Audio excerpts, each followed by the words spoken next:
Right. Because they are competent to deal with this matter. Okay. Yes, yes. Let's talk about the environment of the country right now with the campaign season, 46 days to the election. We've had quite a number of people and especially observers coming out to say that there's a bit of concern about some pockets of violence in some parts of the country, especially to do with the nominations. As a church, what are you actively doing to ensure that peace prevails in this period? Really, it's a very difficult election, as you realize. The people before who did not think that the governor's position was a big position, yes, now they have noticed that it's extremely influential.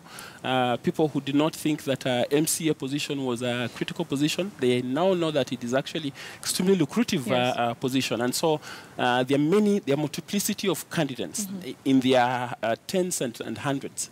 And because of that, they want to protect their turfs. They want to zone their regions so that they protect their votes. And for us as church, what we are doing is to urge church leaders, because they meet these people weekly in their congregations, to speak message of peace, to urge the youth, to urge the elders, to urge the women to maintain peace and to prevail on their children and young people, not to be used by politicians. And number two, we are engaging politicians. We have set out together with KCCB, NTCK, and KCCB, we are preparing a peace charter, and this peace charter will be shared with candidates. We will urge candidates to be able to commit themselves to a just and fair process, but also to a peaceful process. And so we'll be asking them to sign.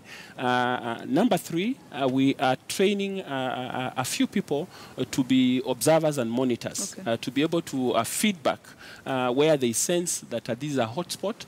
So then they bring back feedback, and with that feedback, we can engage authorities to be able to deal with situations that can cause violence. But number four, we are also engaging the National Police Service, asking the National Police Service to do their work.